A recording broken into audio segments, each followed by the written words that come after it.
Garçonete. É paga R$ 100 para destruir o encontro romântico de um milionário, mas jamais imaginou que ele ficaria encantado por ela. O barulho de talheres batendo em porcelana e conversas animadas era a trilha sonora habitual do Mirante Jardins, mas para Clara soava como uma contagem regressiva para o fim do seu turno, ou para o fim da sua paciência. Mesa 7, Clara. Onde está o chardonnay da mesa 7? A voz estridente do maître cortou o ar. Já vai sair, seu Ricardo. O bar está uma loucura. Ela gritou de volta, equilibrando 3 pratos de risoto no antebraço e desviando de um colega apressado. Foi nesse exato momento, no olho do furacão do serviço de jantar, que um vulto loiro e desesperado passou pela porta de serviço, ignorando completamente o aviso de acesso restrito. Clara, graças a Deus te achei. Clara quase derrubou tudo. Sofia, o que você está fazendo aqui? Você ficou maluca. Se o seu Ricardo te pega aqui dentro, ele me demite na hora. Sofia, com os olhos azuis arregalados e o cabelo perfeitamente alinhado, parecendo um ninho de passarinhos assustados, agarrou o braço livre de Clara com uma força surpreendente. Dane-se o seu Ricardo. Clara, é uma emergência. Uma emergência nível catástrofe. Minha vida acabou. Sua vida acaba toda terça e quinta. Clara rebateu, manobrando com a agilidade de uma ginasta para deixar os pratos na bancada da cozinha. O que foi dessa vez? Acabou o seu rímel importado? A sua gata te ignorou de novo? Pior, muito pior. A voz de Sofia era um sussurro agoniado. Lembra do encontro arranjado que meus pais estavam planejando? Aquele com o genro perfeito? Clara suspirou, secando o suor da testa com as costas da mão. Lembro. O herdeiro misterioso que vai salvar o império industrial da sua família e blá blá blá. Achei que você tinha conseguido enrolar seus pais. Eu tentei, juro que tentei. Mas meu pai colocou o pé no chão. Ele disse que se eu não viesse, ele cortava tudo. O carro, o apartamento, até o meu cartão. Clara, eu não sei viver sem meu cartão. Sofia gesticulava tanto que quase acertou uma panela quente. E o pior de tudo, o encontro é hoje. É aqui, daqui a... Ela olhou para o relógio de pulso cravejado de brilhantes. 15 minutos. O queixo de Clara caiu. Aqui, no meu trabalho, você só pode estar de brincadeira. Eu queria que fosse. Sofia choramingou. Eu não posso fazer isso, Clara. Você sabe que eu amo o Léo. Um músico. Meus pais teriam um infarto se soubessem. Ele não tem um tostão furado, mas ele me entende, ele me faz rir. Eu não posso conhecer esse Arthur Monteiro. Não posso. Clara sentiu uma pontada de pena da amiga, mas sua própria realidade era muito mais urgente. Sinto muito, amiga, de verdade. Mas o que você quer que eu faça? Eu tenho um aluguel para pagar amanhã. E se eu não voltar para o salão agora, vou ter que morar com o Léo e a banda dele. Sofia pareceu ter uma iluminação divina. Seus olhos brilharam com uma ideia maluca. O tipo de ideia que só ela poderia ter. Ela abriu sua bolsa de grife e começou a remexer freneticamente. É isso, você! Você vai me salvar! Ela exclamou. Eu? Como? Vou servir um veneno para o cara? Clara brincou, mas Sofia estava mortalmente séria. Quase isso! Você vai destruir o encontro! Ela disse, tirando da bolsa um batom, um celular e, finalmente, 2 notas amassadas de R$ 50. É tudo o que eu tenho comigo. R$ 100. É seu. Clara olhou para o dinheiro e depois para a amiga, confusa. R$ 100 para quê? Para te ouvir surtar ao vivo? Não, sua boba. Sofia empurrou o dinheiro na mão de Clara. É para você ser a pior garçonete da história do mundo. Eu quero que você vá até a nossa mesa e tenha um surto de sinceridade. O quê? Um surto de sinceridade, Sofia repetiu animada. Você vai ser minha garçonete. E quando ele perguntar sobre mim ou sobre qualquer coisa, você vai contar umas verdades, um pouco exageradas. Diz que eu ronco que nem um trator, que eu falo dormindo sobre pão de queijo, que a minha última tentativa de cozinhar quase causou um incêndio de proporções épicas. Fala que eu sou mimada, que eu não sei a diferença entre um boleto e um bilhete de loteria. Destrói a minha imagem, faça ele pensar que eu sou a pessoa mais insuportável do planeta. Clara ficou em silêncio por um instante, processando a loucura do plano. Era absurdo, era antiético, era brilhante. E os R$ 100 na sua mão pareciam queimar. Era exatamente o que faltava para completar o aluguel do seu pequeno apartamento. Aquele dinheiro significava mais uma semana de paz, sem a cara feia do proprietário. Você quer que eu minta e te humilhe na frente de um estranho por R$ 100? Clara perguntou, um pequeno sorriso começando a se formar no canto de seus lábios. Exatamente, Sofia confirmou radiante. Mas tem que ser rápido, menos de 10 minutos. Eu quero que ele saia correndo daqui e nunca mais queira ouvir meu nome. Você consegue? Por favor, Clara, pela nossa amizade e pelo seu aluguel. Clara olhou para o dinheiro, depois para o rosto suplicante da melhor amiga. A adrenalina começou a correr em suas veias. Seria o serviço mais estranho e perigoso de sua carreira, mas talvez fosse também o mais divertido. Tudo bem, ela disse, dobrando as notas e guardando no bolso do avental. Mas se eu for demitida, você vai ter que me sustentar. E eu como bastante. Sofia a abraçou com força. Você é a melhor amiga do mundo. Ele está chegando, vou para a mesa. Mesa 12, perto da janela, capricha no desastre.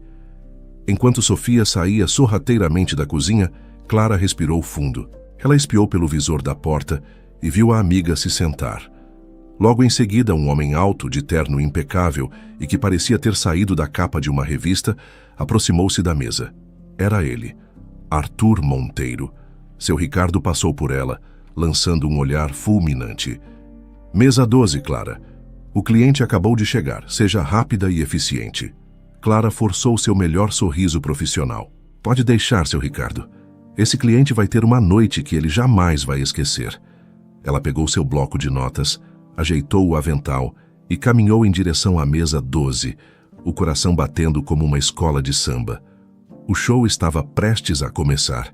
Clara sentia cada passo em direção à mesa 12, como se estivesse caminhando na prancha de um navio pirata. O homem, Arthur, era ainda mais intimidador de perto. Tinha um queixo forte, olhos castanhos que pareciam analisar tudo, e um ar de tranquilidade que a deixava nervosa. Ele era o tipo de homem que não frequentava o restaurante, ele provavelmente era dono de um. Sofia, por outro lado, parecia uma atriz prestes a receber um prêmio, forçando um sorriso tão tenso que parecia que ia quebrar. R$ 100, Clara sussurrou para si mesma, como um mantra. É só um teatrinho por R$ 100. Ela parou ao lado da mesa, abrindo o bloco de notas com um floreio exagerado. Boa noite. Sejam bem-vindos ao Mirante Jardins, o lugar onde seus sonhos gastronômicos se realizam e, às vezes, seus pesadelos também. Meu nome é Clara e terei o duvidoso prazer de servi-los esta noite. Água com ou sem gás para começar a disfarçar o nervosismo. Arthur ergueu uma sobrancelha, um leve brilho de surpresa em seus olhos. Sofia engasgou com o ar. Clara! Ela sibilou, fuzilando-a com o olhar. Só estou tentando quebrar o gelo, Sofia. Você parece um pouco pálida. Não dormiu bem? Clara perguntou com uma falsa inocência, virando-se para Arthur. É que às vezes ela tem umas noites difíceis. O ronco dela, sabe? Já medimos os decibéis uma vez. Bateu o recorde de uma britadeira em obra. Fascinante, do ponto de vista científico. Sofia chutou a canela de Clara por baixo da mesa, com força. Clara mal vacilou. Água sem gás para mim, por favor, disse Arthur, a voz calma, mas com um tom de curiosidade que ele não tentava esconder. E para a dama... ela vai querer com gás. Bem gasosa. Ajuda a disfarçar o som dos... ruídos noturnos. Clara emendou anotando no bloquinho. E sobre a comida? Já decidiram ou precisam de uma sugestão sincera? E quando eu digo sincera, é sincera mesmo. Estamos abertos a sugestões, Arthur respondeu, apoiando os cotovelos na mesa e inclinando-se ligeiramente para a frente. Ele ignorou completamente o olhar de pânico de Sofia e focou toda a sua atenção em Clara. Ótimo, porque eu preciso alertá-lo. A Sofia aqui tem um gosto peculiar. Clara começou baixando um pouco a voz, como se estivesse contando um segredo de estado. Ela tem um paladar incrível para coisas que não envolvem fogão, mas se ela mesma tenta cozinhar... Senhor, da última vez que ela tentou fazer um simples bolo de chocolate, ela inventou uma nova forma de carvão. Tão densa, tão pura, que uns amigos meus da faculdade de Química quiseram estudar. A gente achou que ela tinha descoberto um novo elemento para a tabela periódica. O silêncio que se seguiu foi pesado. Sofia estava com o rosto vermelho, alternando entre querer rir e querer se enfiar debaixo da mesa. Ela estava apavorada e, ao mesmo tempo, impressionada com a performance da amiga. O plano estava funcionando até demais. Arthur a encarou por um longo segundo.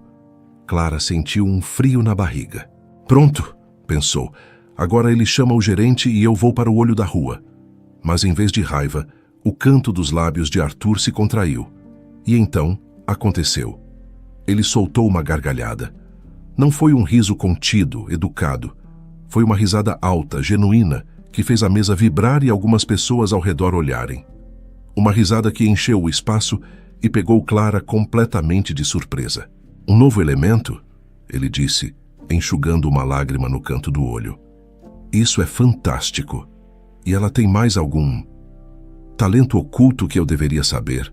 Sofia tentou intervir. Arthur, ela está exagerando. É o jeito dela de... Não, por favor, deixe-a continuar. Ele a cortou acenando para Clara. Estou fascinado. Qual o nome do elemento? Sophium? Desastrium. Clara agora pega no contrapé. Sentiu-se compelida a continuar. A reação dele não era nada do que ela esperava. A gente ainda não decidiu. Estávamos pensando em algo que homenageasse a resiliência dos bombeiros. Ela respondeu, entrando na brincadeira. E sim, tem mais. Durante o sono, além da sinfonia de ritmo industrial, ela também fala. Mas não são frases normais. São palavras soltas. E quase sempre as mesmas. Queijo, quente, pão de queijo, quero mais. É um mistério. Arthur riu de novo, balançando a cabeça em descrença. Então, a dama dos desastres culinários e dos monólogos sobre pão de queijo. Sofia, seus pais não me contaram a melhor parte sobre você. Sofia forçou um sorriso amarelo. Ela tem uma imaginação muito fértil. Eu diria que ela tem uma honestidade brutal. E eu gosto disso, disse Arthur. E dessa vez ele olhou diretamente nos olhos de Clara. O olhar era tão intenso que ela sentiu como se ele estivesse vendo através de todo o seu teatro. Clara, certo? O que você recomenda do cardápio? E não me diga o que é mais caro. Me diga o que você comeria se não tivesse que pagar. O jogo havia virado. A atenção não estava mais em arruinar a imagem de Sofia. A atenção estava nela. Eu? Clara gaguejou, pega de surpresa. Bem, o nhoque de mandioquinha com ragu de ossobuco. É o prato que me faz esquecer que meu aluguel está atrasado. Perfeito. Traga 2. Um para mim e um para a Sofia. Ele decidiu, sem nem consultar a pretendente. E uma taça do melhor vinho tinto que você tiver. Não, melhor, uma garrafa. E quero que você beba uma taça conosco. Senhor, eu não posso. Estou trabalhando. Clara protestou, o profissionalismo tentando lutar contra a confusão. Eu insisto. Considere uma taxa de consultoria pela sua sinceridade. Ele disse, com um sorriso que era ao mesmo tempo charmoso e desafiador. O resto do jantar foi surreal. Arthur fazia perguntas a Sofia, mas seus olhos sempre voltavam para Clara a cada resposta. Ele a chamava à mesa a todo momento, com desculpas esfarrapadas, só para continuar a conversa. Ele perguntou sobre seus sonhos, sobre o que ela achava da cidade, sobre sua teoria do pão de queijo. Sofia foi completamente eclipsada. Ela era uma mera espectadora no encontro que deveria ser dela, assistindo a uma química inexplicável surgir entre seu partido perfeito e a amiga que ela pagou para espantá-lo. Quando a sobremesa chegou, Sofia, já sem paciência, inventou uma dor de cabeça e disse que precisava ir embora. Arthur mal pareceu notar. Ele se levantou educadamente, mas quando ela se foi, ele se sentou novamente e fez um sinal para Clara se aproximar. Sua amiga parece chateada, ele comentou. Missão cumprida, então, Clara respondeu, antes que pudesse se conter. Arthur sorriu. Eu não teria tanta certeza. O encontro foi um desastre, mas a noite foi surpreendentemente divertida. Graças a você. Ele pediu a conta, e enquanto Clara esperava o pagamento, sentia uma mistura de alívio e uma estranha decepção. O plano maluco tinha funcionado, mas de um jeito totalmente torto. Ela tinha arruinado o encontro, mas talvez tivesse começado algo muito mais complicado. No dia seguinte, o Mirante Jardins parecia um lugar diferente para Clara. Cada tilintar de copo a fazia lembrar da risada de Arthur. Cada cliente engravatado a fazia pensar no terno impecável dele. Ela passou a manhã inteira esperando uma ligação de Sofia, que poderia ser de agradecimento ou de fúria, mas o telefone permaneceu mudo. Você não vai acreditar na noite que eu tive ontem. Ela desabafou com Lucas, outro garçom enquanto polia talheres na copa. Uma amiga me pagou R$100 para eu destruir o encontro arranjado dela. Lucas parou o que estava fazendo, os olhos arregalados. Pagou? Para você ser grossa com um cliente? E você não foi demitida? Pior. Clara riu, balançando a cabeça. O cara adorou. Ele riu de tudo. Acho que ele tem algum tipo de parafuso a menos. Um parafuso muito rico e bonito, mas ainda assim, clientes ricos são esquisitos. Lucas deu de ombros. Ainda bem que foi só por uma noite. Imagina ter que aturar um maluco desses de novo. A frase mal tinha saído da boca de Lucas quando o seu Ricardo, o maître, entrou na copa com uma expressão que era uma mistura de pânico e reverência. Clara, abandone os talheres, agora. O que foi, seu Ricardo? Aconteceu alguma coisa? Ela perguntou preocupada. Aconteceu que tem um cliente na recepção. Um cliente importante. E ele está pedindo especificamente por você. Ele exige sentar na sua sessão. O coração de Clara deu um salto e caiu no estômago. Não podia ser. Que cliente? Ela perguntou, a voz um fio. O mesmo da mesa 12 de ontem à noite. O senhor Monteiro. Clara sentiu o sangue fugir de seu rosto. Ele voltou, sozinho. A primeira coisa que pensou foi: ele veio se queixar. Ele pensou melhor e agora vai me expor na frente de todo mundo e eu vou ser demitida. Manda ele para a sessão do Lucas. Eu não estou me sentindo bem. Ela tentou, mas o olhar de seu Ricardo era de aço. Ele foi muito claro, Clara. Ou é você ou ele vai embora e deixa uma reclamação formal sobre o péssimo atendimento da gerência. Agora vá. E pelo amor de tudo o que é sagrado, não fale sobre roncos ou pão de queijo. Com as pernas tremendo, Clara caminhou para o salão. Lá estava ele, de pé, vestindo uma camisa social azul clara que realçava seus olhos. Ele parecia ainda mais relaxado e confiante do que na noite anterior. Ao vê-la, ele abriu um sorriso largo. Clara, que bom te ver. Achei que talvez você não trabalhasse hoje. E quase acertei na previsão, ela murmurou pegando um cardápio. O senhor por aqui de novo? Esqueceu alguma coisa ontem? A dignidade, talvez? Ele riu, seguindo-a até uma mesa mais reservada. Pelo contrário, acho que encontrei algo. Por favor. Ele se sentou e empurrou o cardápio que ela ofereceu de volta para ela. Não preciso disso. Vai comer o cardápio? É uma nova moda vegana que eu não estou sabendo? Ela retrucou, o nervosismo a deixando mais sarcástica. Não. Hoje você escolhe para mim. Tudo. A entrada, o prato principal, a bebida. Surpreenda-me ou me desaponte.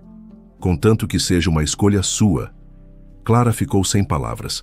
Aquele homem era inacreditável. Ele estava entregando a ela o controle total, um gesto que a desarmou completamente. Ela o encarou tentando decifrar seu jogo. E se eu escolher a coisa mais barata e sem graça do menu? Então vou presumir que você está tentando se livrar de mim e vou ter que voltar amanhã para tentar de novo. Ele respondeu, sem piscar. Derrotada, mas estranhamente intrigada, ela suspirou. Tudo bem, mas não venha reclamar depois. Ela pediu um carpaccio de filé com lascas de parmesão e, para o prato principal, o mesmo nhoque que ela havia mencionado na noite anterior. Para beber um suco de liquia com hortelã. Enquanto ele comia, a conversa fluiu de uma forma que Clara jamais imaginou. Não era um interrogatório, era uma troca. Ele não perguntava sobre o passado dela, mas sobre o que ela pensava do futuro. Então você tem essa habilidade incrível de temperar a vida com caos e ironia. Usa isso só para arruinar encontros ou tem algum plano maior? Ele perguntou, saboreando o nhoque. No momento, meu grande plano é pagar as contas em dia e talvez comprar um ar-condicionado antes do próximo verão. Sonhos ambiciosos, eu sei, ela respondeu. Eu acho que você sonha com mais do que isso, ele disse, a voz suave. Você falou do nhoque ontem com uma paixão. Não é só um prato para você, é? Clara se viu confessando algo que raramente dizia em voz alta. Era o prato favorito do meu pai. Ele me ensinou a cozinhar. Ele sempre dizia que uma boa receita não alimenta só o estômago, alimenta a alma. Ele tinha um restaurante? Não. Ele era um sonhador. O restaurante era o um dia dele, que nunca chegou, ela falou, uma ponta de melancolia na voz. Talvez ele só estivesse esperando a chefe certa para tocar o projeto. Arthur disse, olhando-a de um jeito que a fez desviar o olhar, o coração acelerado. Quando a refeição terminou, a conta chegou. 150. Arthur pegou a carteira, tirou 4 notas de R$100 e as colocou delicadamente sobre a conta. Clara arregalou os olhos. Senhor, isso são R$400. A conta deu 150. Eu sei, 150 pela comida, que estava divina, e 250 pela conversa. A melhor que eu tive em anos. Eu não posso aceitar isso. É demais. Por favor, considere um investimento no seu futuro ar-condicionado, ele disse, com um sorriso gentil. Ele se levantou para sair, e por um momento, Clara achou que era só isso. Mas ele parou, tirou algo do bolso do paletó e colocou sobre a mesa. Era um cartão de visitas. Simples, elegante, de um papel preto fosco com letras prateadas. Se mudar de ideia sobre seus sonhos, ou se simplesmente quiser ter uma conversa que não envolva me servir comida, me ligue, ele disse, e então se virou e foi embora, deixando Clara parada, atônita. A mão dela tremeu ao pegar o cartão. Era pesado, de qualidade.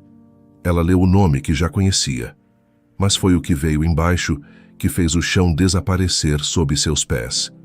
Arthur Monteiro, CEO, Monteiro Corporation. O nome da empresa ecoou em sua cabeça. Monteiro Corporation, um dos maiores conglomerados do país, com sede na imponente Avenida Faria Lima. Não era apenas um homem rico, era um titã, um tubarão. O herdeiro que os pais de Sofia queriam não era só um bom partido. Era um dos empresários mais jovens e poderosos de São Paulo. E ela, Clara, a garçonete que precisava de R$100 para o aluguel, tinha acabado de chamá-lo de maluco e escolhido o almoço dele. A enormidade da situação a atingiu como uma onda. Aquele não era um jogo, aquela gorjeta não era um capricho, e o olhar dele não era apenas interesse, era algo muito, muito mais perigoso. Por 2 dias, o cartão preto fosco de Arthur ficou em cima da mesinha de cabeceira de Clara, encarando-a como um desafio. Era um pedaço de papel que representava um mundo completamente diferente do seu, um mundo de poder, de conglomerados e de avenidas largas e imponentes. Ela pegou o celular 1 de vezes, digitou o número e apagou em seguida. O que ela diria? Oi, CEO bonitão, aqui é a garçonete que sua futura ex-noiva pagou para te humilhar. A fim de um café? Era ridículo. Ela guardou os R$400 da gorjeta em uma caixinha de metal onde economizava para emergências. Aquilo não era uma gorjeta, era o aluguel dela por mais 2 meses. A generosidade dele a assustava tanto quanto seu interesse. Na tarde de sábado, seu dia de folga, o celular vibrou. Número desconhecido. Ela atendeu com a desconfiança de sempre, esperando ser uma ligação de telemarketing. Alô? Espero não estar interrompendo nenhum plano mirabolante para arruinar o fim de semana. De alguém. A voz era inconfundível, grave, calma e com um toque de diversão. Clara sentou-se na cama, o coração disparando. Depende. Se você for um boleto, meu plano é te ignorar completamente. Ela respondeu, tentando parecer mais controlada do que realmente estava. Como conseguiu meu número, CEO? Eu tenho meus métodos, ele disse, e ela podia ouvir o sorriso em sua voz. E por favor, me chame de Arthur. CEO, parece que você está prestes a me pedir um aumento. E não estou? Depois da gorjeta de ontem, achei que já tinha sido promovida a sua conselheira particular. O cargo está vago, se te interessar. Mas hoje eu liguei por um motivo mais simples. Estou perto do Parque Ibirapuera e pensei que talvez você quisesse me acompanhar em uma caminhada. Sem compromisso. Juro que não vou te pedir para escolher meu lanche. Clara hesitou. Sua mente gritava perigo, mas uma parte curiosa e imprudente do seu coração sussurrava: vá. Tudo bem, Arthur, mas se a conversa ficar chata, eu durmo. E eu não ronco, mas sei imitar o som de uma britadeira muito bem. É um risco que estou disposto a correr, ele riu. Te encontro no portão principal em meia hora. O encontro foi surpreendentemente normal. Ele não usava terno, mas uma calça jeans e uma camiseta simples que o faziam parecer mais jovem, mais acessível. Eles caminharam sob as árvores, falando sobre coisas banais, filmes, música, o sabor horrível do sorvete de jiló que um vendedor tentou lhes empurrar. Ele era um ouvinte atento e ria com facilidade das piadas ácidas dela. Por um momento, ela se esqueceu de quem ele era. Ele era apenas Arthur, um homem com um sorriso fácil e um olhar gentil. Foi então que o céu de São Paulo decidiu participar da história. Em questão de segundos, nuvens escuras cobriram o sol e um toró de verão desabou sobre eles. A chuva era forte, implacável, encharcando-os completamente em um piscar de olhos. Típico! Clara gritou em meio à ventania, rindo do absurdo da situação. Algum abrigo por perto? Arthur gritou de volta com os cabelos já colados na testa. Só um, o meu, ela respondeu. É perto daqui na Vila Madalena. Se você não se importar com um pouco de bagunça charmosa. Eles correram pelas ruas, rindo como duas crianças, e subiram as escadas do prédio antigo onde ela morava. Assim que entraram no pequeno apartamento, a tempestade pareceu ficar do lado de fora. O lugar era minúsculo, um conjugado com a cozinha e o quarto dividindo o mesmo espaço, mas era inegavelmente o lar dela. Havia uma pilha de livros torta ao lado do sofá, fotos de seus pais na estante e um cheiro de café passado no ar. Clara se sentiu subitamente constrangida. Bem-vindo à minha humilde e levemente caótica residência. Mas Arthur não parecia julgar.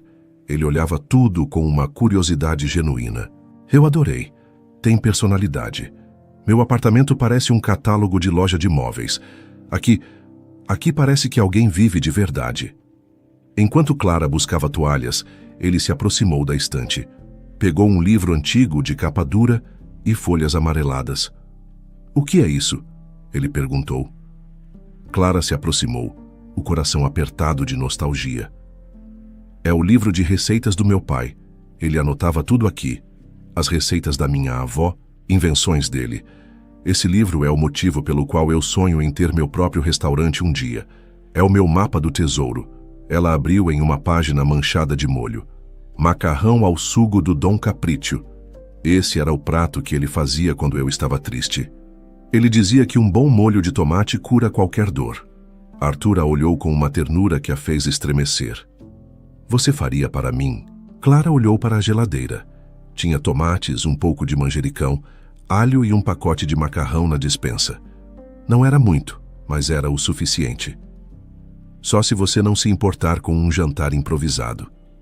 São os melhores, ele garantiu. Enquanto ela cozinhava na pequena cozinha, ele se sentou no balcão observando-a.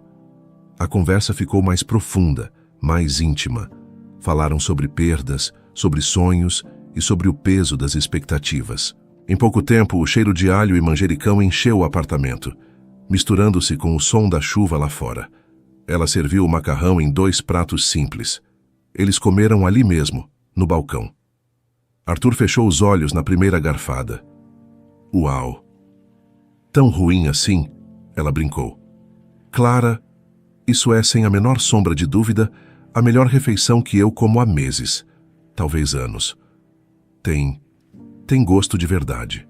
Naquele momento, a distância entre seus mundos pareceu desaparecer. Eram apenas 2 pessoas dividindo uma refeição simples em um dia de chuva. A atração entre eles era uma corrente elétrica no ar. Arthur se inclinou e ela sentiu que ele ia beijá-la. Foi quando a porta se abriu com um estrondo. Amiga, você não vai acreditar.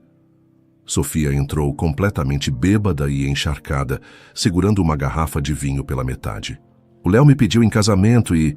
Ela parou vendo Arthur sentado no balcão da cozinha de Clara. Seus olhos se arregalaram. Meu Deus, é ele, o príncipe, na sua cozinha. Eu sabia, eu sempre soube. Vocês formam um casal perfeito para uma novela das 9. Eu sou o Cupido.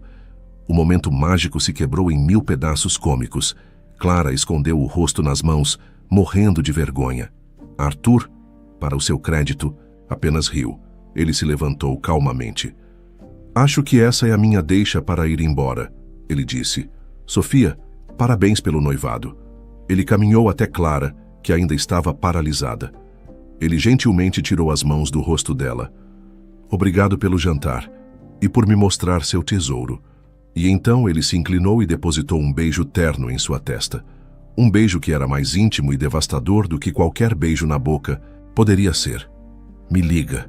Ele sussurrou e saiu, deixando-a com o coração aos pulos, a cabeça cheia de dúvidas e uma amiga bêbada cantando músicas românticas na sua sala.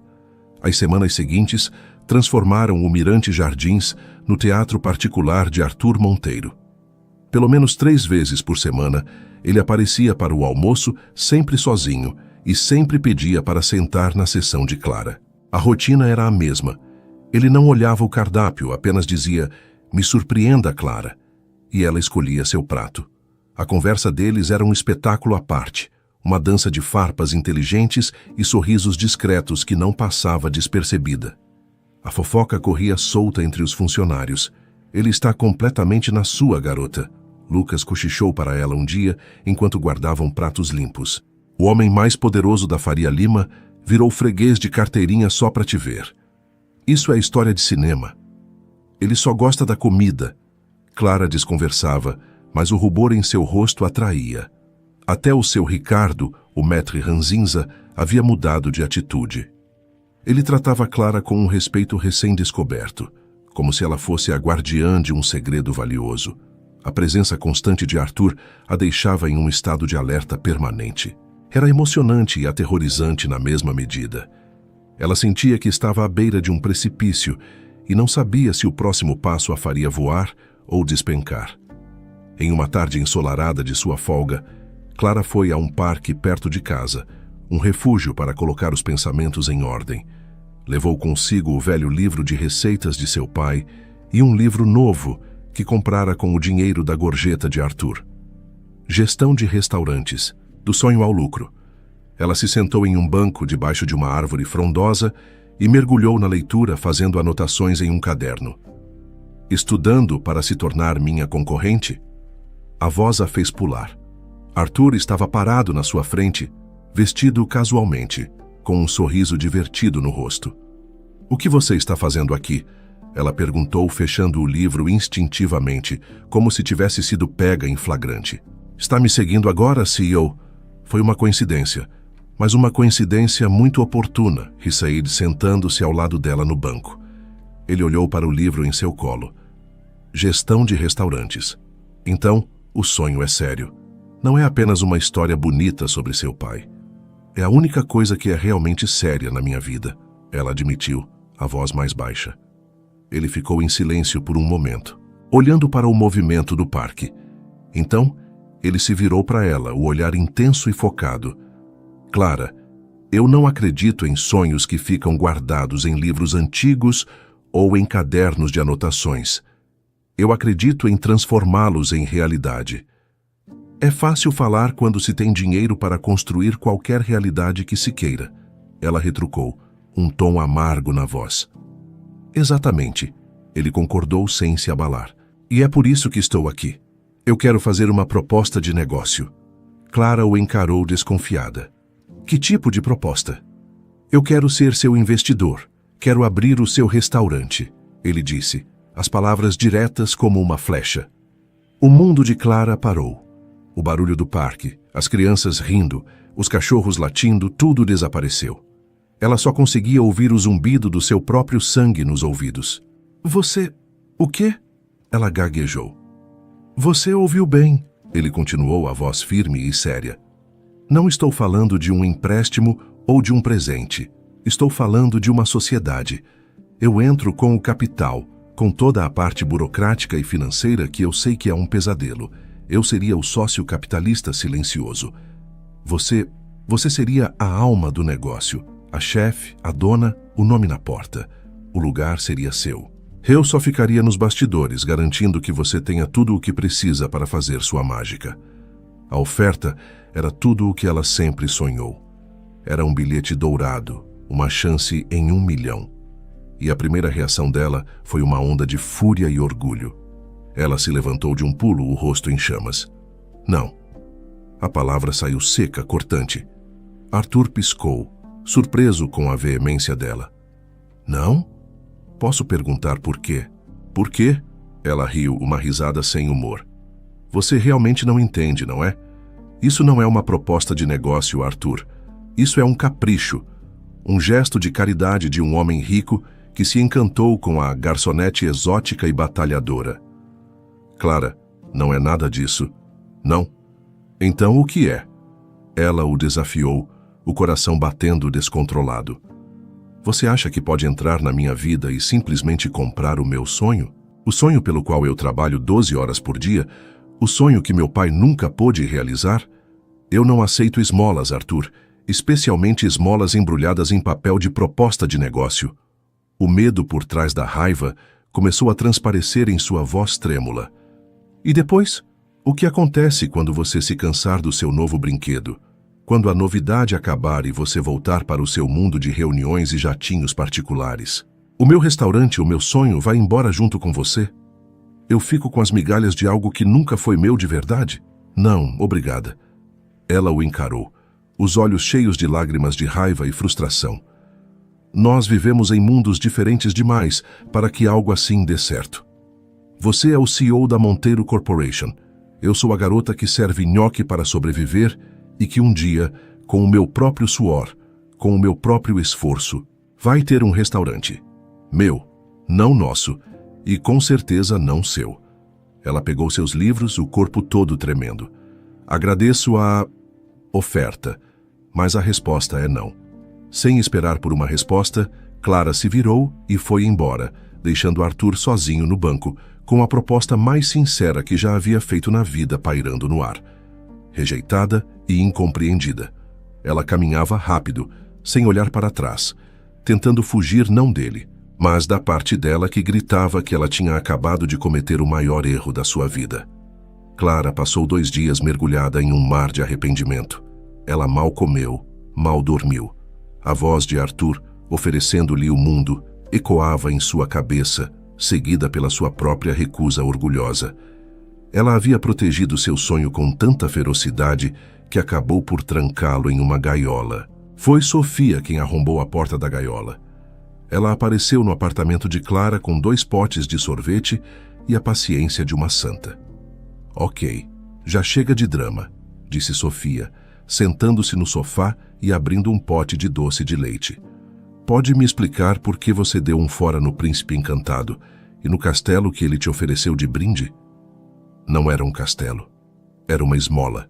Clara resmungou, afundando nas almofadas. Que eu não sou uma donzela indefesa. Ninguém disse que você é. Sofia retrucou, a voz surpreendentemente séria. Mas você está sendo teimosa. Amiga, pensa no seu pai. Você acha que ele, que sonhou com isso a vida inteira, ia querer te ver passando os próximos 30 anos servindo mesas por puro orgulho? Ele ia querer que você agarrasse essa chance com unhas e dentes e voasse o mais alto que pudesse. Às vezes a coragem não é dizer não, Clara. É dizer sim. As palavras de Sofia atingiram Clara como um soco no estômago. Ela estava tão focada em fazer tudo sozinha que se esqueceu do propósito do sonho. Honrar o legado de seu pai. Compartilhar sua paixão. No dia seguinte, um envelope grande e pardo chegou para ela por um mensageiro. Dentro não havia uma carta, mas um documento de 50 páginas, encadernado, com o título Plano de Negócios à Chama de Clara. Era de Arthur. Ela começou a ler, cética, mas a cada página seu queixo caía um pouco mais. Não era um esboço, era um projeto de vida. Arthur havia feito uma análise detalhada dos melhores bairros, concluindo que Pinheiros, com sua mistura de boêmio e moderno, era o local ideal. Ele havia listado fornecedores de produtos orgânicos desenhado um layout para a cozinha, criado projeções financeiras realistas para os próximos 5 anos e até sugerido uma paleta de cores para a decoração baseada nas anotações do livro de receitas de seu pai. Na seção de recursos humanos, havia uma linha que fez seus olhos se encherem de lágrimas. Chefe executiva e sócia majoritária Clara. Salário inicial, um valor 3 vezes maior do que ela ganhava no Mirante Jardins. Aquilo não era o capricho de um homem rico.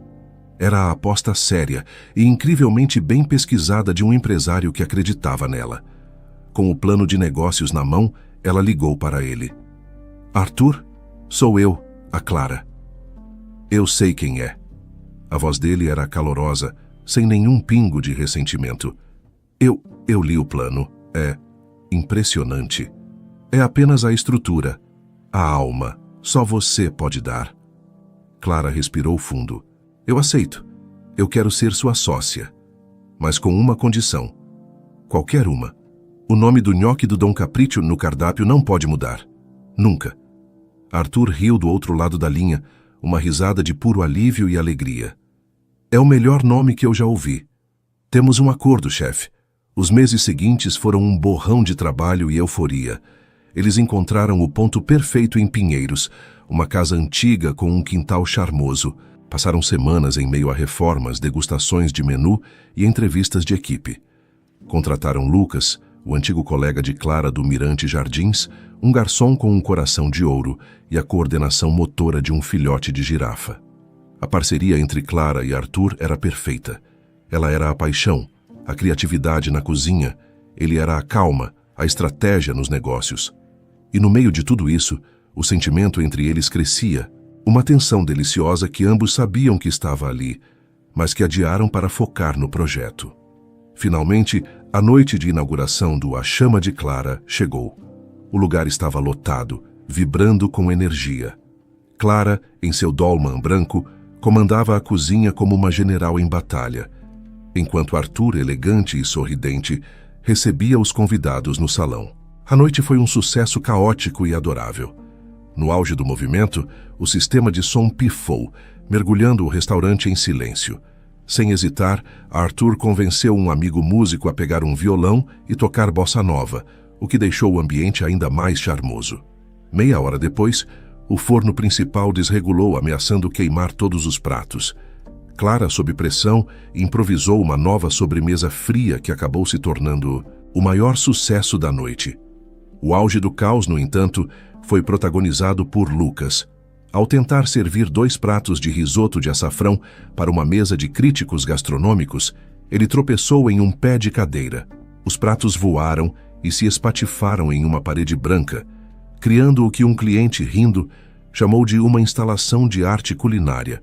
No final da noite, com o restaurante quase vazio e a equipe exausta, mas feliz, Clara encontrou Arthur no quintal dos fundos.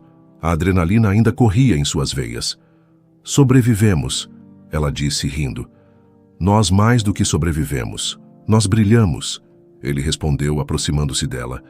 A luz da lua iluminava seu rosto. Eu nunca estive tão orgulhoso de alguém em toda a minha vida, Clara. A tensão que eles vinham ignorando por meses finalmente explodiu.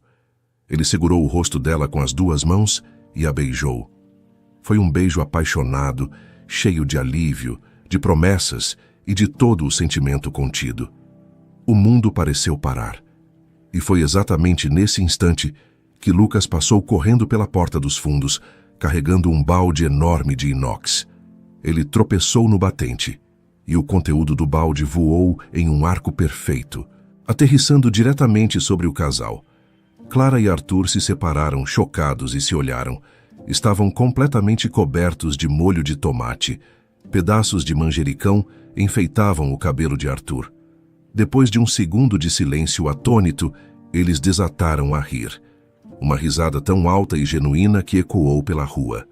O que eles não viram foi um cliente na janela, que filmou toda a cena. O beijo apaixonado e o subsequente banho de molho.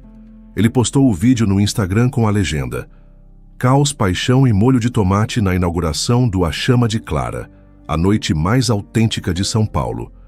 Na manhã seguinte, eles acordaram não apenas como donos de um restaurante, mas como a história mais comentada da cidade. O desastre havia se tornado a propaganda mais perfeita que o dinheiro jamais poderia comprar. O vídeo do beijo de molho fez do A Chama de Clara um fenômeno. As reservas explodiram e o restaurante se tornou o ponto de encontro mais badalado e autêntico de São Paulo. Todas as noites, Clara e Arthur terminavam o expediente exaustos, às vezes ainda rindo ao encontrar uma mancha de tomate esquecida em algum lugar. Estavam vivendo o auge do sonho, apaixonados e bem-sucedidos. O caos que os uniu parecia ser sua fórmula mágica para o sucesso. Mas a onda de choque do vídeo viral não se limitou às redes sociais. Ela viajou por cabos de fibra ótica até o topo de um arranha-céu de vidro e aço na Faria Lima. No 40º andar, em um escritório silencioso e gelado, Helena e Ricardo Monteiro assistiam à cena em uma tela de 80 polegadas. O riso do filho, a imagem da garçonete, o molho vermelho, tudo era um espetáculo de horror para eles. Veja isso, Ricardo, Helena disse, a voz cortante como um caco de vidro.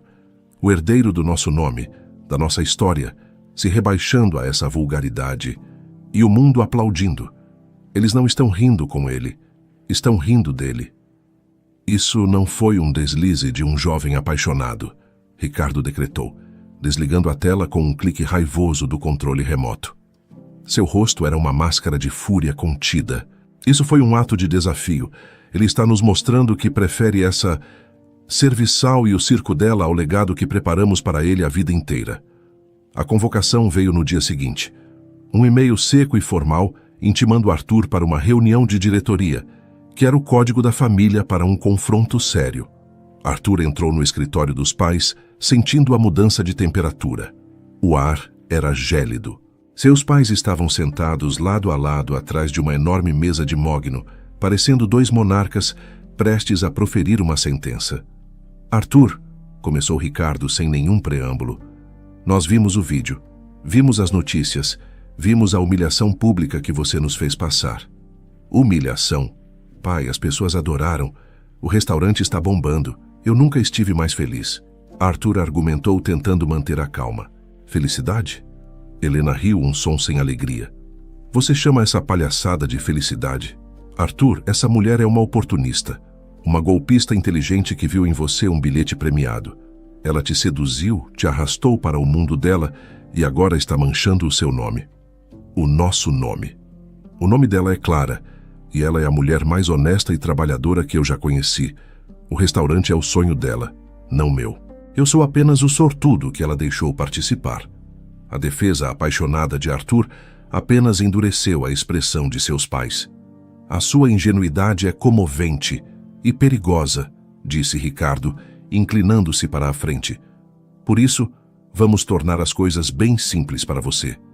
O ultimato é este: ou você termina essa relação com a garçonete, dissolve essa sociedade ridícula e volta a se comportar como o CEO que deveria ser. Townsend O. Arthur o desafiou, o queixo erguido. Ou você será removido do cargo de CEO da Monteiro Corporation imediatamente, Helena completou, a voz fria como gelo. E pode ter certeza de que seu nome será o primeiro a ser cortado do testamento da família. Arthur os encarou incrédulo, não pela ameaça, mas pela crueldade. Vocês estão falando sério? Vocês me fariam escolher entre a minha vida e o meu trabalho? Nós estamos te pedindo para escolher entre uma fantasia e o seu dever, entre uma aventureira e a sua família, Ricardo finalizou. Você tem uma semana para nos dar a resposta. Arthur saiu do escritório com o coração pesado, mas a decisão já tomada. Ele não iria abandonar Clara, mas enquanto ele se preparava para enfrentar a fúria dos pais, a guerra já havia começado em outra frente. Na sexta-feira seguinte, no auge do movimento no restaurante, um homem bem vestido começou a passar mal em sua mesa. Ele gritava de dor, acusando o peixe que comeu de estar estragado. A cena foi dramática e pública. Em minutos, uma ambulância estava na porta e o homem foi levado sob os olhares chocados dos outros clientes. No dia seguinte, a bomba explodiu. O restaurante foi notificado de um processo de 2,5 milhões de reais por intoxicação alimentar grave. As notícias se espalharam como fogo. O vídeo viral, que antes era charmoso, agora era usado como prova da falta de profissionalismo do lugar. O telefone não parava de tocar com cancelamentos. Em 48 horas, o sonho de Clara se transformou em um pesadelo financeiro e de reputação. Clara ficou arrasada, trancada no escritório, revisando cada nota fiscal de fornecedor, cada procedimento da cozinha, buscando um erro que não existia. Eu não entendo, Arthur. Eu sou tão cuidadosa. Tudo é fresco. Tudo é limpo. Como isso pôde acontecer? Arthur, no entanto, sentia um frio na espinha. A cena do homem, a rapidez do processo, a forma como a imprensa atacou. Tudo era cirúrgico demais. Isso não foi um acidente, Clara, ele disse, a voz sombria. Isso foi um ataque. Alguém plantou isso para nos destruir. Ignorando os protestos de Clara de que ele estava sendo paranoico, Arthur contratou o melhor detetive particular que o dinheiro poderia pagar. Ele queria a verdade, não importasse o quão feia ela fosse. A verdade chegou 3 dias depois em um envelope pardo. O mesmo tipo de envelope que continha o plano de negócios que deu início a tudo. Mas o conteúdo deste era veneno. Eram fotos, gravações de áudio e extratos bancários. As fotos mostravam o homem que passou mal entrando no escritório de advocacia dos Monteiro uma semana antes do incidente. Os extratos mostravam uma transferência de uma offshore controlada por seu pai para a conta do homem no valor de R$100 mil. A gravação era a prova final. A voz de sua mãe, Helena, instruindo o homem sobre como tornar a cena o mais convincente possível. Arthur ficou sentado em seu carro com o dossiê no colo, o mundo desmoronando ao seu redor. A dor da traição era física, uma pontada aguda no peito que o deixou sem ar. Não eram apenas seus pais desaprovando seu relacionamento. Eram seus pais, as pessoas que o colocaram no mundo, orquestrando ativamente a destruição da felicidade de seu próprio filho e o sonho da mulher que ele amava. A guerra não era contra ele, era contra ela. E eles estavam usando as armas mais sujas que existiam. A atmosfera no A Chama de Clara era fúnebre. O restaurante, antes vibrante e lotado, agora ecoava com o silêncio dos telefones que não tocavam e das mesas vazias. As notícias do processo haviam sido devastadoras. Clara via seu sonho se desfazendo em um pesadelo de dívidas e acusações. Por um dia inteiro, ela se permitiu o desespero, afundada em um sofá no escritório, olhando para a intimação como se fosse uma sentença de morte. Arthur estava ao seu lado, o coração partido pela dor dela e pelo peso do segredo que carregava. Ele sabia quem estava por trás de tudo, mas como poderia contar a ela? Como poderia dizer que a família do homem que ela amava estava tentando destruí-la? A revelação a esmagaria. Na manhã do segundo dia, algo em Clara mudou. Ela se levantou do sofá, os olhos inchados de chorar, mas com uma nova e fria determinação no olhar. "Chega", ela disse, a voz rouca, mas firme. "Eu não vou afundar. Eu não vou deixar que me transformem em uma vítima. Meu pai não me criou para desistir." Arthur a olhou admirado. "O que você vai fazer?" "Eu vou lutar com a única arma que eu tenho, a minha comida. A minha verdade", ela declarou. "Vamos organizar um evento, uma noite da verdade. Vamos convidar todo mundo, os clientes que cancelaram, os influenciadores que nos detonaram, os críticos que estão em cima do muro. Vai ser tudo de graça. A cozinha vai ficar de portas abertas. Eles vão ver com os próprios olhos que não temos nada a esconder."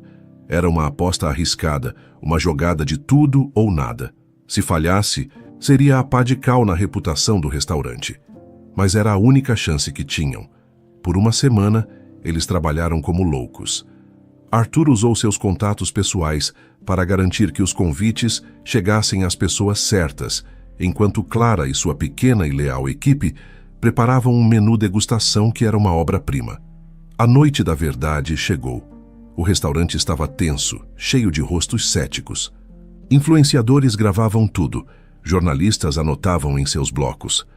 Clara saiu da cozinha, o dolman impecavelmente branco, e subiu em um pequeno palco. "Boa noite a todos", ela começou, a voz tremendo um pouco, mas ganhando força. "Sei o que vocês ouviram sobre nós, E é por isso que estão aqui. Esta noite não vou me defender com palavras. Eu convido cada um de vocês a ser o nosso juiz.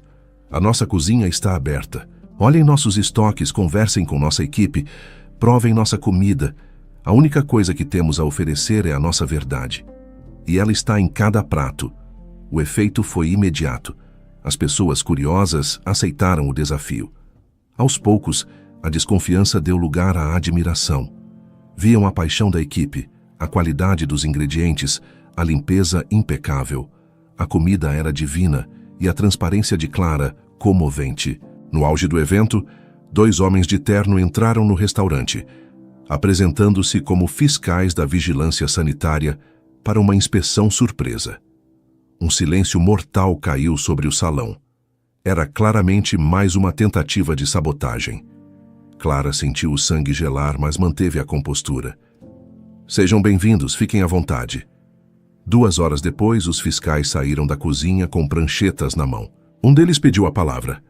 Gostaríamos de informar que o restaurante A Chama de Clara não apenas cumpre todas as normas sanitárias, como excede as expectativas. É um dos estabelecimentos mais corretos que inspecionamos este ano. Uma onda de aplausos explodiu no salão. Era uma vitória esmagadora. Clara sentiu as lágrimas de alívio escorrerem pelo rosto. Influenciadores que antes a criticavam, agora postavam vídeos, elogiando sua coragem e integridade. Parecia que a maré finalmente havia virado, mas a alegria durou pouco. Quando os últimos convidados saíam, celebrando o sucesso da noite, um homem de terno se aproximou de Clara, que abraçava sua equipe. Senhora Clara, ele disse formalmente. Sim? Eu sou um oficial de justiça. E tenho uma nova intimação para lhe entregar. Ele lhe estendeu um envelope. Com as mãos trêmulas, ela abriu. Era outro processo, dessa vez no valor de 10 milhões de ares, por práticas comerciais enganosas e fraude publicitária, alegando que o vídeo viral fora uma armação para enganar os consumidores. Foi um golpe de nocaute. A quantia era absurda, impagável. Era a prova de que seu inimigo não era uma pessoa, mas uma máquina de poder e dinheiro infinito. Não importava o que ela fizesse. Eles simplesmente viriam com uma arma maior. A força a abandonou e ela desabou em uma cadeira, o papel tremendo em suas mãos, o rosto pálido de puro desespero. A vitória de minutos atrás agora parecia uma piada cruel. Naquela noite, em seu apartamento, o silêncio era pesado, quebrado apenas por seus soluços. Ela olhava para o processo, sentindo-se a pessoa mais ingênua e impotente do mundo. Foi quando ouviu uma batida na porta. Arrastando-se, ela abriu. Era Arthur, mas ele não parecia o mesmo. Estava com o cabelo despenteado, sem o terno de sempre, e ao seu lado, no corredor, havia 2 malas grandes. Arthur, o que aconteceu? Ela perguntou, a voz fraca. Ele a olhou, os olhos cheios de uma dor profunda, mas também de uma resolução inabalável. Eu confrontei meus pais, ele disse, a voz baixa e grave. Eu disse a eles que não iria desistir de você, nem do nosso restaurante. Eu os ameacei, disse que contaria a verdade para a imprensa. E eu fui demitido, Clara. Eles me tiraram tudo. O cargo, o carro da empresa, o acesso às contas, bloquearam meus cartões. Legalmente, eu não tenho mais nada. Ele pegou a mão dela, olhando fundo em seus olhos marejados. Eu perdi um império hoje, mas quer saber, eu não me importo, ele disse, a voz embargada de emoção. Porque hoje eu escolhi a única coisa que realmente importava no mundo. Eu escolhi lutar ao seu lado. Se vamos à falência, vamos juntos. Se vamos cair juntos. Mas nós vamos lutar. Meses se passaram. Meses de uma luta árdua e exaustiva. Com Arthur ao seu lado, não mais como um CEO investidor, mas como um parceiro de trincheira, lavando pratos, servindo mesas e acalmando o coração de Clara, o A Chama de Clara sobreviveu. Eles se tornaram uma lenda local. A história do casal que abriu mão de um império por amor e por um sonho se espalhou. E os clientes vinham não apenas pela comida excepcional, mas para apoiar a causa. O restaurante se tornou um símbolo de resiliência em São Paulo. A luta os fortaleceu, e o sucesso, mesmo que em menor escala, atraiu um novo tipo de atenção. Um pequeno grupo de investidores independentes, conhecidos por apostar em negócios com alma e propósito, marcou um jantar. Eles estavam interessados em expandir a marca A Chama de Clara, em transformá-la em uma rede de bistrôs. A noite do jantar era crucial. O restaurante estava fechado para o público, a atmosfera era de um otimismo cauteloso.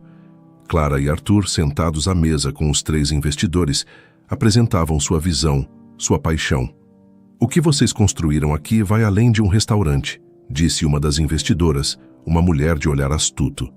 "Vocês criaram uma marca baseada em verdade e coragem. E isso, no mercado de hoje, vale mais do que qualquer receita." Foi nesse momento de esperança que a porta do restaurante se abriu com violência, batendo contra a parede. Ricardo e Helena Monteiro entraram, flanqueados por um advogado de aparência predatória que segurava uma pasta de couro. A temperatura do ambiente despencou. "Peço desculpas por interromper o jantar dos senhores", disse Ricardo, a voz ressoando com uma autoridade arrogante. "Mas como pai deste rapaz e um homem preocupado com a ética nos negócios, sinto que é meu dever cívico alertá-los sobre a farsa em que estão prestes a investir." Helena caminhou lentamente em direção à mesa, os olhos fixos em Clara, cheios de desprezo. "Você é ainda mais audaciosa do que eu pensava, garota. Achou mesmo que conseguiria roubar meu filho, destruir a reputação dele e ainda lucrar com isso?" Arthur se levantou, colocando-se na frente de Clara. "Parem com isso. Vão embora daqui. Vocês não são bem-vindos." "Não se preocupe, não vamos demorar", disse o advogado, abrindo a pasta sobre uma mesa vazia. "Temos aqui um dossiê completo, provas documentais de que a senhorita Clara vem manipulando o Arthur desde o primeiro dia. Temos registros de um pagamento inicial que ela recebeu para se aproximar dele. Temos depoimentos forjados de ex-funcionários." Ele falava alto, para que os investidores ouvissem cada palavra. O plano era claro: uma execução pública, destinada a pintar Clara como uma golpista e Arthur como um tolo manipulado. Os investidores se entreolharam visivelmente abalados. "Arthur, o que significa isso?" perguntou um deles, a desconfiança manchando seu rosto. "Essas são acusações gravíssimas." Clara sentiu o chão sumir. Eles eram implacáveis. Não importava o que fizessem, seus inimigos sempre teriam mais dinheiro, mais poder, mais mentiras. "É tudo mentira!" Arthur gritou desesperado. "Eles que armaram tudo." "Claro que é o que ele diria." Helena sorriu vitoriosa. "Ele está completamente cego por ela." Mas quando a vitória dos Monteiro parecia certa, a porta do restaurante se abriu novamente. Desta vez, quem entrou foi Sofia, vestida para matar, com um olhar triunfante e segurando um pequeno objeto na mão como se fosse uma joia. Um pendrive. "Ué, festa de família e não me convidaram? Que falta de educação!" ela disse, a voz alta e cheia de sarcasmo, enquanto caminhava a passos largos até o centro da sala. Ricardo e Helena a encararam, confusos. "O que essa aí está fazendo aqui?" Helena sibilou. "Essa aí cansou de ver vocês tentarem destruir a vida dos meus melhores amigos", Sofia retrucou, parando em frente a eles. "Vocês me subestimaram. Acharam que eu era só uma patricinha fútil, e talvez eu fosse. Mas vocês me deram um propósito. Nas últimas semanas eu usei meu tempo e o acesso ilimitado ao cartão de crédito do meu pai para algo realmente útil: investigar a vida suja de vocês." Ela balançou o pendrive. "Sabe o que tem aqui dentro? É um material delicioso. Tenho a gravação de vocês no telefone, contratando aquele ator para fingir a intoxicação. Tenho os e-mails para o seu escritório de advocacia, com a ordem expressa para fabricar provas para o segundo processo. E a minha favorita, um vídeo da câmera de segurança de um café, que mostra a senhora, Helena, tentando oferecer uma gratificação para o fiscal da vigilância sanitária. Que pena que ele era um homem honesto, não é?" Os rostos de Ricardo e Helena passaram do branco para o verde. O advogado deu um passo para trás, como se o pendrive fosse radioativo. Isso é uma invasão de privacidade. É ilegal", gaguejou Ricardo. "E armar fraudes milionárias é o quê? Um hobby de gente rica?" Sofia disparou. "A história é a seguinte. Este pendrive tem 2 cópias. Amanhã de manhã, uma pode ir para a Polícia Federal e a outra para as mãos de todos os colunistas sociais do país. Imagina a manchete: magnatas da indústria são expostos em conspiração para destruir garçonete. O nome Monteiro ia virar sinônimo de lixo. A escolha é de vocês. Peguem suas mentiras e desapareçam da vida deles. Para sempre. Derrotados, humilhados, expostos. Sem dizer uma palavra, Ricardo e Helena deram as costas e saíram do restaurante, seguidos pelo advogado que tropeçou nos próprios pés na pressa de fugir. Um silêncio chocado tomou conta do salão. Então, a investidora que havia falado antes se levantou, um sorriso de admiração no rosto. Ela olhou para Clara, Arthur e Sofia, um trio improvável que acabara de derrotar um gigante. Senhores, senhorita, ela disse aos seus sócios, e depois se virou para o casal. Eu gostaria de retirar nossa proposta de investimento original. O coração de Clara afundou por um segundo antes de a mulher continuar. Porque depois de testemunhar essa demonstração de força, integridade e lealdade, nós gostaríamos de dobrar a nossa oferta. Uma marca com uma história como essa não é um negócio, é um legado. A vitória foi absoluta, mas deixou cicatrizes. Com o novo investimento, o A Chama de Clara estava prestes a se tornar um nome conhecido em toda a cidade, e os planos de expansão eram empolgantes. No entanto, enquanto o sucesso florescia ao seu redor, uma erva daninha de dúvida começou a crescer no coração de Clara. Ela observava Arthur. Ele havia se adaptado à nova vida com uma graça surpreendente. Ele não era mais um CEO, mas era o melhor anfitrião que um restaurante poderia desejar. Ele conhecia os clientes pelo nome, resolvia problemas com uma calma impressionante e olhava para ela do outro lado do salão com um amor que ainda a deixava sem fôlego. Mas era o suficiente. Uma noite depois de um serviço particularmente agitado, ela o viu rindo enquanto limpava uma taça de vinho quebrada. Naquele homem que um dia comandou um império multibilionário, ela viu uma felicidade genuína. E isso, de alguma forma, partiu seu coração. A culpa a corroeu. Ela o havia tirado de seu mundo, de seu destino. Mais tarde, em seu pequeno apartamento, ela finalmente cedeu ao medo que a assombrava. Arthur, nós precisamos conversar, ela disse, a voz baixa. Ele se virou, o sorriso cansado, mas feliz, ainda no rosto. Aconteceu alguma coisa? Eu não posso mais fazer isso, ela sussurrou, as lágrimas começando a se formar. A confusão tomou conta do rosto dele. Fazer o quê? O que você quer dizer? Eu te amo, Arthur. Eu te amo tanto que dói. Ela continuou, a voz embargada. E é exatamente por te amar tanto que eu preciso te deixar ir. Você não nasceu para isso. Você nasceu para comandar, para construir impérios. Um dia, daqui a 5, 10 anos, você vai acordar e se dar conta de tudo o que abriu mão, por mim. E vai se arrepender. Eu não posso ser o seu maior arrependimento. Arthur a ouviu em silêncio, a expressão indecifrável. Ele não discutiu, não argumentou, apenas se aproximou, secou uma lágrima do rosto dela e a beijou suavemente na testa. Esteja no restaurante amanhã, 1 hora antes de abrirmos. Por favor, ele pediu, e saiu, deixando-a em um silêncio ainda mais doloroso. No dia seguinte, com o coração em pedaços, ela foi. Encontrou-o parado no meio da cozinha vazia, o coração do seu sonho. Arthur, eu já disse tudo. Não. Ele a interrompeu, a voz suave, mas firme. Você não disse. Você só listou seus medos. Agora eu vou te dizer a minha verdade. E então, para o choque completo de Clara, ele se ajoelhou. Ali mesmo, no chão quadriculado da cozinha, entre o fogão e a bancada de inox, ele tirou uma pequena caixa do bolso. Uma vida de avental e panelas? Ele disse, abrindo a caixa para revelar um anel simples, mas elegante. Clara, nos meus 30 anos de vida, esta é a única vida real que eu já tive. Antes de você, eu vivia em uma redoma de vidro, seguindo um roteiro que não escrevi.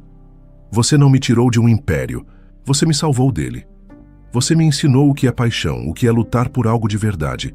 O meu maior arrependimento seria passar um único dia sem você.